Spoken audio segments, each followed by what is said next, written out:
Kalau ada sesuatu yang membuat hidup ini berarti, itulah renungan tentang keindahan.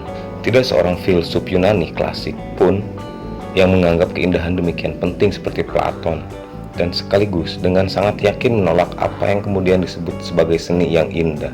Platon sendiri konon memulai karirnya sebagai pengarang tragedi, dan mungkin akan memperoleh kemasyhuran dalam bidang ini bila saja pertemuan dengan Socrates tidak mendorongnya untuk melepas ambisi kepengarangannya. Sebagai penggantinya, ia mengabdikan dirinya untuk mencari kebenaran. Karena apapun yang menurut Platon dapat ditemukan dalam seni, kebenaran tidak termasuk di dalamnya. Platon membedakan dua macam jenis seniman. Pertama, mereka yang secara kreatif membuat sesuatu seperti misalnya ahli bangunan, tukang mebel, dan pembuat kereta. Kedua, mereka yang membatasi diri pada penggambaran atau tiruan atau mimesis, sesuatu yang telah ada, seperti misalnya pelukis, pematung, dan penyair. Kelompok pertama berada lebih dekat pada kebenaran dibandingkan dengan yang terakhir. Sementara kelompok pertama paling tidak masih langsung merelasikan ide yang ditemukan dalam pikiran menjadi benda tunggal yang konkret. Yang lainnya hanya membuat kopi dari benda-benda semacam itu. Mereka adalah peniru dari yang terlihat ada. Kalau tukang kayu membuat kursi, ia berorientasi pada ide sebuah kursi. Sebaliknya, kalau pelukis dengan bantuan cat melukis kursi, ia tidak lagi mengamati ide, melainkan karya tukang kayu. Ia membuat gambar pada derajat 2, boleh dikatakan sebagai gambar dari sebuah gambar karena tidak tampak. Dengan demikian, pelukis menjauhkan diri suatu tingkat lagi dari kebenaran. Hal ini juga tidak berbeda jika pelukis sebagai ganti sesuatu yang dibuat manusia menghadirkan benda yang alami, sebab benda itu pun hanya menampakkan yang berubah-ubah, dan karena itu bukan pengada yang sesungguhnya, bukan ide. Untuk sampai pada kebenaran, seseorang harus meninggalkan semua penampakan di belakangnya, dan tidak boleh, seperti yang dilakukan seniman peniru, mengadakan penampakan melalui semacam cermin. Namun, seniman tidak sanggup berbuat lebih dari itu, karena ide secara intelektual bisa dipahami, tetapi berdasarkan sifat umumnya yang hakiki dan tidak digambarkan secara indrawi. Dengan demikian, seni yang meniru tidak akan pernah menjadi lebih dari hanya sekedar bayang-bayang sebuah mimpi. Kenyataan bahwa karya-karya seni itu indah tetap tidak memadai untuk dijadikan argumen, meskipun menurut Platon keindahan yaitu suatu ukuran, proporsi, dan harmoni memang patut dihargai. Karena pengalaman keindahan yang justru menyebabkan seseorang merindukan kebenaran abadi dari dunia ide. Karena pada semua penampakan hanya keindahan yang mampu membangunkan cinta kita. Apapun yang menghidupkan rasa cinta akan tampak sebagai sesuatu yang indah. Jika dunia secara indrawi kita temukan sama sekali tanpa keindahan, maka kita akan bersikap acuh tak acuh terhadapnya. Yang sama berlaku juga bagi kebenaran abadi. Kalaulah ide itu bebas dari keindahan, maka tidak ada alasan untuk ingin memahaminya.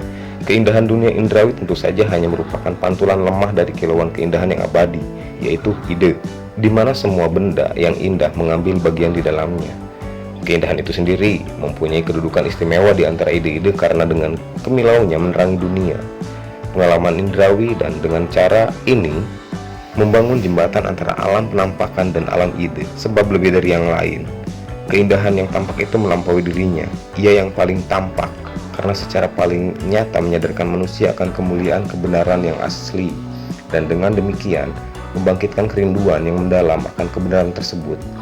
Keindahan indrawi memikat, tetapi dapat dan harus juga tampil sebagai tak mencukupi, yaitu sebagai cerminan dari kehidupan yang lebih tinggi, yang menjanjikan pesona lebih kuat bagi yang melihatnya.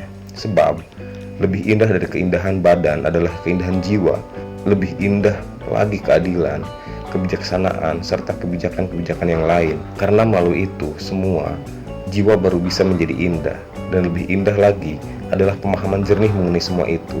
Kontemplasi akan rupa yang asli dari kebajikan-kebajikan tersebut. Tetapi yang terindah adalah ide keindahan itu sendiri, yang timbul bersamaan dengan ide kebaikan, dan menurut Platon merupakan kebenaran tertinggi.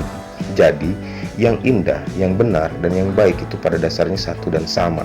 Namun peringkat tinggi yang Platon berikan pada keindahan tidak mempengaruhi pengabaiannya terhadap seni yang meniru.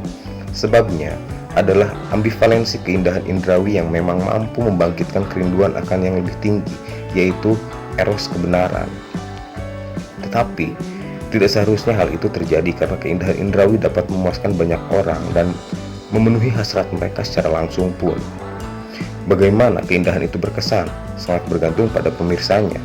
Tubuh indah yang sama pada satu orang bisa menimbulkan kekaguman dan kesediaan untuk pengamatan yang refleksif, sedang pada orang lain mengobarkan rasa birahi saja. Namun benda-benda yang indah pun tidak sama semua. Sebagian akan mendorong pengalihan perhatian ke arah keindahan yang lebih tinggi, yang lainnya sebaliknya akan merangsang nafsu-nafsu jasmani.